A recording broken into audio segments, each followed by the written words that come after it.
Hi, welcome back to Walk Europe Day 149, my journey from Norway to Spain on foot. Today, as I left camp, my main goal was really just to, of course, take in the breathtaking, exquisitely flat Netherlands, but also to push myself out of my comfort zone. I'm also really interested in trying to make the rest of this journey and the rest of all the journeys in my life really about pushing myself, primarily by asking people if I can stay on their property, and it went pretty well. I really struggle to ask for stuff, so to have it work so brilliantly and to have her be so generous.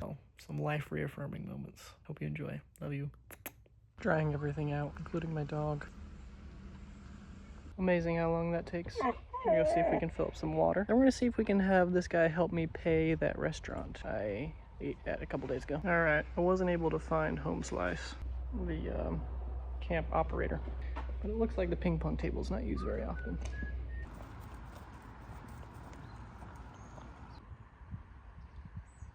This house appears to be bricking right over its brick.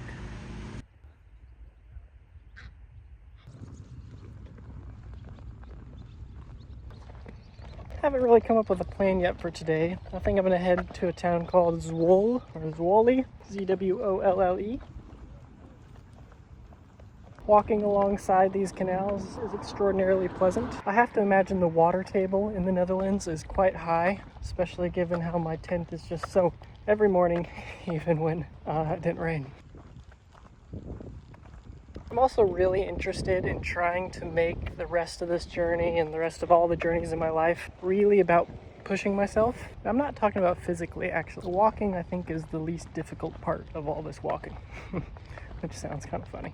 What I'm most interested in doing is pushing myself beyond my comfort zone. It's really easy and really comfortable to walk all day, find a campsite, pay for the right to pay to stay there. But it's also, you get the amount of rewards from doing that doing easy thing gives you, which is not much. It's just the status quo. What I'm really interested in doing is pushing myself beyond my comfort zone, which is sort of reaching out to people instead of just waiting for people to come to me. So I'm gonna try to put effort into finding ways to connect with people via my needs, which are places to sleep. I wanna ask for places to stay because it's uncomfortable, but it can lead to a better story and it can make me feel more confident and comfortable interacting with strangers.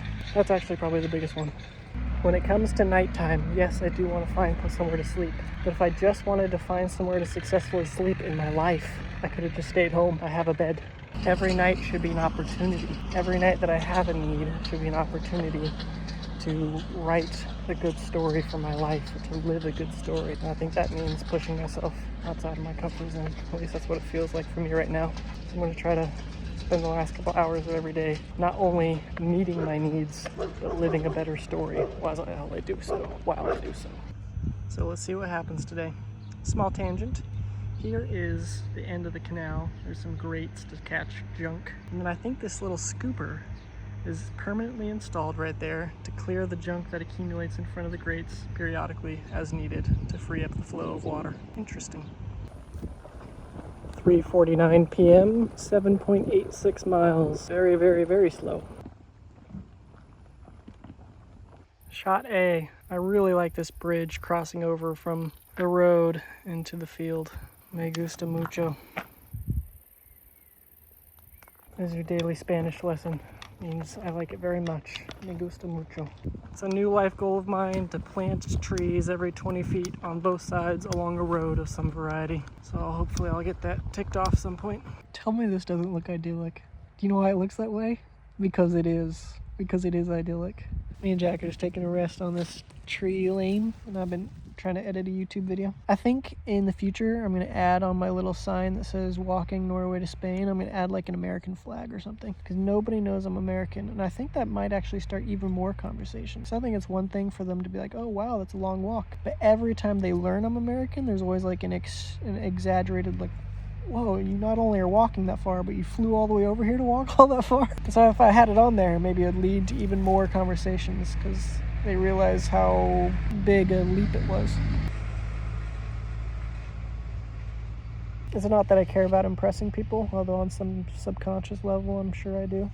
It's just, like I said, I think the scope of the effort required to get here from America would make them even more inclined to start the conversation, which maybe would lead to a place to stay and, you know, whatever the case may be. Stuff like that.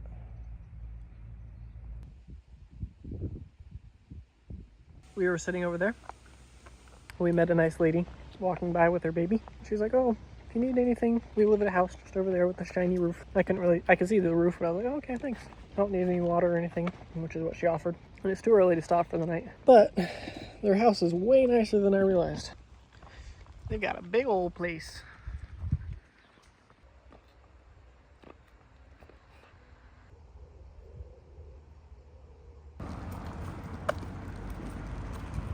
There's a windmill that's about to come into view. If you can see it right there on the side, it says 1867, sort of embossed into the roofing material right there. Doing some reading about windmills today. At their height, apparently the Netherlands had 10,000 functioning windmills. And there's about 1,200 of those original 10,000 that are sort of authentic to the time period. Right? I think a lot of people, myself included, until I read the article today, thought windmills were like the wind turbines that we have in the US, which I think some people call windmills too. But these aren't turbines, they're not generating electricity, obviously, since they were created before then. They're mills. They mill flour, or they would cut wood like a sawmill, or they would translate the power of the wind into the stone to mill wheat or corn or flour. The Netherlands had so many of them, unlike other places which would tend to use water power powered by a stream, because the Netherlands is so flat that they have almost no running water, at least not ones with sufficient power to mill anything. But the wind worked for them. Okay, in the furthering of my goals that I talked about this morning, there's a default plan. 4 miles away there's a campsite. Fine. That's an attainable distance. It's only 8. We can get 4 miles in the several hours that it would be before it's, late.